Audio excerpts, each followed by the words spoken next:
जय हिंद दोस्तों। स्वागत है आपका एक बार फिर से हमारे आपके प्यारे से यूट्यूब चैनल 92 एडू पर। तो आज हम आपके लिए लेकर आए हैं बीएससी फर्स्ट ईयर के मैथमेटिक्स के मतलब जितने भी यूनिट्स हैं, पूरी यूनिट्स, पांचों यूनिट्स, सभी यूनिट्स से मैं मोस्ट क्वेश्चंस लेकर आया हूँ कि आप इतने मोस्ट क्वेश्चंस पढ़ लो। लगभग मैं कह रहा हूँ कि हाँ 90-95% आप पास हो जाओगे। मैं इस वीडियो में जितने भी क्वेश्चंस बता रहा हूँ उन्हें आप सॉल्व कर लो। इससे आपकी प्रैक्टिस भी हो जाएगी। एक तो जैसे आप बीएससी का एग्ज़ाम है या फिर सप्लीमेंट्री एग्ज़ाम है, तो आप इतने क्वेश्चन लगा लीजिए, आपकी प्रैक्टिस हो जाएगी। जो क्वेश्चन नहीं बनता आपसे, आप उसे फिर से लगा लीजिए, देख लीजिए कैसा करना है इसे। इसमें सिर्फ मैं क्वेश्चन बता रहा हूँ, उनके सॉल्यूशन अगर बताऊंगा तो वीडियो लगभग 2-3 घंटे की, जितने भी ज़्यादा, बहुत ज़्यादा लंबी वीडियो बन जाएगी। इसलिए मैं सिर्फ क्वेश्चन बता रहा हूँ। तो जिनके पास ये बुक है वो बुक से इनके सॉल्यूशन देख लें, क्योंकि सिर्फ मैंने एग्जाम्पल्स वाले सवाल ही लिए हैं। एग्जाम्पल वाले बस आते ही हैं, तो एग्जाम्पल वाले सवाल बस लिए हैं मैंने। हाँ, तो ये वीडियो उनके लिए है जिनकी बीएससी फर्स्ट ईयर में सप्लीमेंट्री आ गई, या फिर जो बीएससी फर्स्ट ईयर में अभी आए हैं, ये उनके लिए है।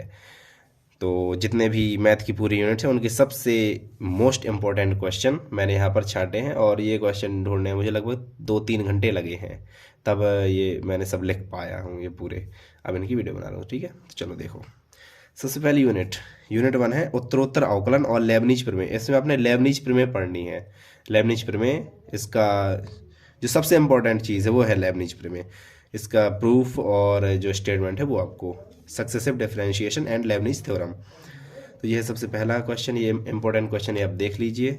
इतने क्वेश्चन आप सॉल्व कर लीजिए। वैसे बहुत ही इंपॉर्टेंट ये क्वेश्चन है, इन्हें आप सॉल्व कर लीजिए, लगभग पास हो गए आप। मीन 70 में से 60, 55-60 नंबर तो आ ही जाएंगे। कुछ उठ पटांग यहाँ वहाँ से दे देते हैं बाहर से, तो 55-60 नंबर तो मान लो आप 70 में से, ठीक है। देख लीजिए आप, ये डी माइवर थ्योरम और टेन इनवर्स का एनवा अवकल गुणांक लेबनीज थ्योरम है। और ये लेबनीज थ्योरम वाले कुछ सवाल हो गए। ये नीचे लेबनीज थ्योरम वाले पूरे सवाल दिए गए हैं लेबनीज थ्योरम, ठीक है। 8 क्वेश्चन हमारे उस पेज में हो गए थे। अभी यहाँ पे ये 9वां क्वेश्चन हो गया। ये लेबनिज थ्योरम, इसमें y n0 का मान भी एक्स्ट्रा है। लेबनिज थ्योरम यहाँ पर, यहाँ तक लेबनिज थ्योरम की तरह सॉल्व होना है इतना पोर्शन, और ये y n0 का मान ये हमें अलग से निकालना है। इसी प्रकार सेम इसमें भी है, इतने लेबनिज थ्योरम से सॉल्व कर लो, y n0 का मान निकाल दो बस। इसके बाद आता है हमारा अगला जो अध्याय है मैक्लॉरियन और टेलर थ्योरम। मैं जितने भी इसमें काफ़ी सारे, जैसे मैक्लॉरियन और टेलर थ्योरम, इनके बीएससी फर्स्ट ईयर वाली वीडियो बना चुका हूँ। अगर आपको मैक्लॉरियन थ्योरम का प्रूफ, टेलर थ्योरम का प्रूफ, या टेलर थ्योरम के कुछ सवाल, जैसे ये इतने सारे मैं पूरे सवाल इकट्ठे किए हैं मैंने, तो इन सवालों में से मैंने 50-60% सवाल, मैंने 60-70% मान लो, मैंने बताए भी हैं। और वो पूरे सवाल डले हैं मेरे बीएससी फर्स्ट ईयर मैथ की प्लेलिस्ट में। हर एक टॉपिक मैंने पढ़ाया है। मैक्लॉरिन थ्योरम, टेलर थ्योरम, ये दोनों पढ़ाए हैं मैंने, प्रूफ पढ़ाए, इनके सवाल पढ़ाए हैं। तो उससे भी आप, जैसे कुछ सवाल आपको तरीका नहीं आता लगाने का, कुछ नहीं बनता अच्छे से, तो आप उससे भी देख सकते हैं मैक्लॉरिन और टेलर थ्योरम के। मीन्स स्पेशली मैक्लॉरिन और टेलर थ्योरम नहीं, बाकी जितने भी टॉपिक्स हैं उन सब के बारे में आप उसमें देख सकते हैं, ठीक है। तो ये हो गया मैक्लॉरिन थ्योरम का प्रूफ, टेलर का प्रूफ, और ये मैक्लॉरिन वाले सवाल हो गए एक दो। फिर नीचे वाले टेलर वाले एक सवाल हो गए, टेलर प्रमेय द्वारा प्रसार करो, टेलर वाले सवाल हो गए। बस इनके थोड़े सवाल हैं, जैसे शायद इनमें से किसी एक सवाल को मैंने बताया भी उन वीडियोज़ में, तो वो आप वीडियोज़ ज़रूर देख लें। ये वाला वीडियो सिर्फ आपकी प्रैक्टिस के लिए है कि आपको कितना आता है, कितना आपको पढ़ना है, बस। हाँ, तो 7 क्वेश्चन वो हो गए थे। और ये 8वां, ये टेलर थ्योरम वाला, ये भी टेलर थ्योरम वाला, ये भी टेलर थ्योरम वाला। टेलर थ्योरम वाले, और शायद इनमें से मैंने, हाँ, ये वाला सवाल मैंने बताया भी उस वाली वीडियो में, टेलर थ्योरम वाली वीडियो में। और वो जो प्ले लिस्ट है बीएससी फर्स्ट ईयर वाली, जो प्ले लिस्ट है उसकी जो लिंक है मैं डिस्क्रिप्शन में, इस वाली वीडियो के डिस्क्रिप्शन में मैं डाल दूंगा, ठीक है, आप देख लेना वहाँ से। हाँ, तो ये 10 सवाल इसके हो गए। अब आंशिक अवकलन और उच्च कोटि के आंशिक अवकलन, partial differentiation and partial derivative of higher order. तो इसमें जितने भी सवाल होंगे वो सब पार्शियल डिफरेंशियल वाले होंगे। इसमें देखिए 2 बार पार्शियल डिफरेंशियल करना है, इसमें 3 बार पार्शियल डिफरेंशियल करना है एक्स वाई जेड के रिस्पेक्ट में। ये सब पार्शियल डिफरेंशियल वाले सवाल हैं, इन्हें भी आप सॉल्व कर लीजिए। इंपॉर्टेंट क्वेश्चन है ये, जिसमें ये वाला चौथा वाला ये काफ़ी इंपॉर्टेंट क्वेश्चन है, ठीक है। अब आई Euler theorem, Euler theorem on homogeneous function, समघात फलनों के लिए आयलर थ्योरम।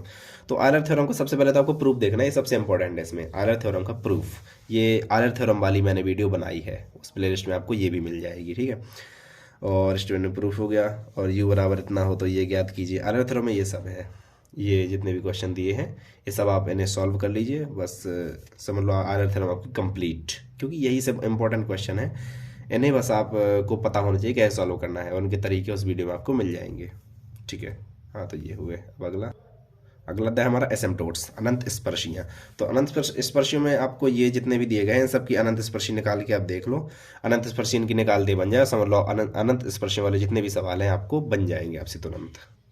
बस एसिम्प्टोट्स निकालना आना चाहिए आपको, ठीक है।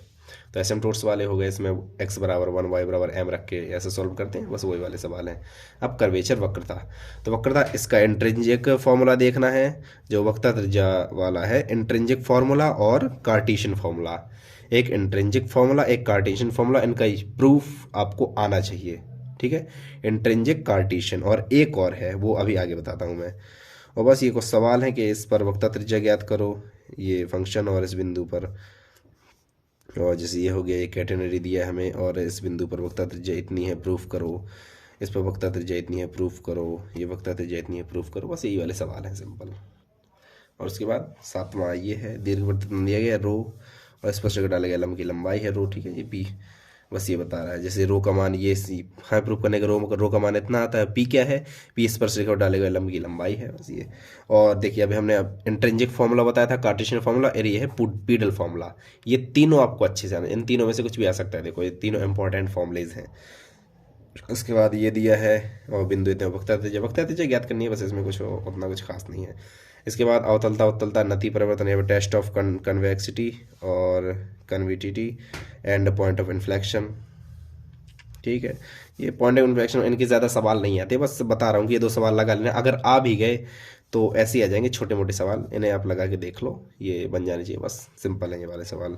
इसी प्रकार मल्टीपल पॉइंट्स वाले हो गए, मल्टीपल पॉइंट्स वाले ये दो सवाल आप लगा लो, बस आ जाएंगे आपके। उसमें बताना पड़ता है कि मूल बिंदु प्रक्रिया बताइए, बल बिंदु ज्ञात किया, मतलब मल्टीपल पॉइंट्स उनके ज्ञात करना है। जैसे कई लोग बोलेंगे कि इसके वो सॉल्यूशन भी डालो, इन मैथ के जितने क्वेश्चन हैं इनके सॉल्यूशन भी डालो, तो सॉल्यूशन में टाइम लगेगा, और मेरी बीएससी चल रही है, मुझे भी अपना पढ़ना पड़ता है, इस वजह से सॉल्यूशन डालना पॉसिबल नहीं है इतना सारा, 2-3 घंटे के लिए 4 घंटे के लिए इतना पॉसिबल नहीं है। तो आप ये सवाल ही देख लीजिए, अगर इनके सॉल्यूशन में, वैसे मैंने काफ़ी सारे मैंने बताए भी हैं वीडियोज़ में जो मैं बता रहा हूँ बार बार, तो वहाँ से वो देख सकते हैं, और बस किताब हो तो किताब से देख लीजिए। इसके बाद देखते हैं अपना 10 अध्याय वक्रों का अनुरेखण, कर्व ट्रेसिंग। कर्व ट्रेसिंग में आपको इतने कर्व ट्रेस कर देना, मतलब अनुरेखण करो, वक्र बनाओ, ठीक है। आपको एक इक्वेशन दिया जाएगा और उसका कर्व ट्रेस करना है, मतलब वक्र को बनाना है, तो ये आप इतने लगा लीजिए, बस इतने में आ जाएगा, ठीक है। अभी जी फलनों का समाकलन, तो आपको इसके समाकलन करने हैं, ठीक है, बढ़िया है। ये समाकलन कर, मतलब समाकलन तो बहुत सारे इसमें हैं, तो समाकलन इंटीग्रेशन, तो इनके इतने आप सवाल लगा लीजिए, इतने में से ये भी काफ़ी इंपॉर्टेंट सवाल हैं, तो इन्हें आप लगा लीजिए, ठीक है। इसे प्रूफ करना है, इसे प्रूफ करना है, और इनके वैल्यू निकालने हैं इनके, ठीक है, ऐसा करना है। अब चलें तो double and triple integration, integral की तरफ चलते हैं। द्विशात समाकलन, इसमें डबल ट्रिपल इंटीग्रेशन आपको मिलेंगे, जैसे ये सबसे ऊपर वाले हो गए डबल इंटीग्रेशन, ये 2 सवाल हो गए, 3 सवाल डबल इंटीग्रेशन वाले हो गए, और नीचे 4 सवाल ट्रिपल इंटीग्रेशन वाले हो गए। तो इन सवालों को आप सॉल्व कर लो, इसकी वैल्यू निकालना, इसकी वैल्यू, इसकी वैल्यू, इसकी वैल्यू, इन सबकी वैल्यूज़ आपको निकालनी है। इन सबको, ये कुछ इंपॉर्टेंट सवाल, जैसे बहुत सारे सवाल हैं, तो मैंने कुछ इंपॉर्टेंट सवाल छांट लिए हैं, और इन सवालों को आप सॉल्व कर लीजिए, सबकी प्रैक्टिस भी हो जाएगी, और जो मतलब आपको लगता है मोस्ट बता दो हमें कोई भी, तो इसमें आपके मोस्ट भी, ये सब मोस्ट दिए गए हैं सवाल, ठीक है। इसके बाद समानयन सूत्र, रिडक्शन फॉर्मूले, तो रिडक्शन फॉर्मूले में ये समानयन सूत्र इसके लिए याद करना है, इसके लिए ये मतलब इनकी वैल्यू याद करना है, इनकी वैल्यू याद करना है, इसे प्रूफ करना है, ये अगर ये बराबर इतना हो तो प्रूफ कीजिए ये, ठीक है। बस ऐसे ही करना है हमें समानयन सूत्र भी, ठीक है। आगे देखते हैं। अब इसमें भी ऐसे दिया गया है कि ये दिया गया है और इसे प्रूफ करना है, ठीक है। इसमें भी ऐसे ही है। अब गामा फंक्शन वाले को सवाल होते हैं, गामा फंक्शन के लिए मैंने अलग से वीडियो बनाई है, तो गामा फंक्शन वाले ये 1-2 सवाल ये सॉल्व कर लेना, गामा फंक्शन वाले ये इंपॉर्टेंट सवाल हैं, तो इन्हें आप सॉल्व कर लें गामा फंक्शन वाले। इसके बाद क्षेत्रफलन क्वाड्रेचर की तरफ चलते हैं। क्वाड्रेचर में हमें याद करना होता है कि हमें कोई कर्व का वो दिया होगा, फंक्शन दिया होगा, और हमें कुछ बताया होगा कि इसके अनंत, इसकी एसिम्प्टोट्स के बीच का एरिया ज्ञात कीजिए, या फिर हमें 2 इक्वेशन दिए होंगे और उनके बीच का एरिया ज्ञात कीजिए। जैसे इसमें दिया गया है, ये कर्व दिया गया है और इसके एसिम्प्टोट्स के बीच का एरिया ज्ञात करना है, ठीक है।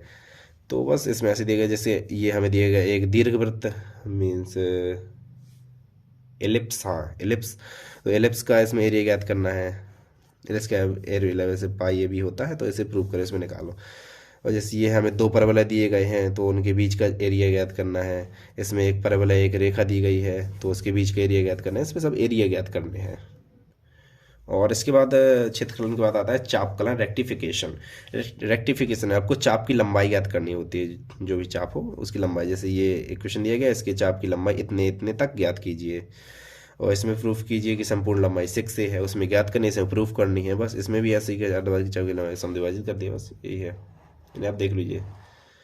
इसके बाद रैखिक समीकरण और रैखिक समीकरणों के रूप में परिणत होने वाले समीकरण यथातथ समीकरण या फिर linear equation and equation reducible to linear form and exact equation. इसमें एग्जैक्ट इक्वेशन जो वाले हैं, जो ये इंपॉर्टेंट है कुछ।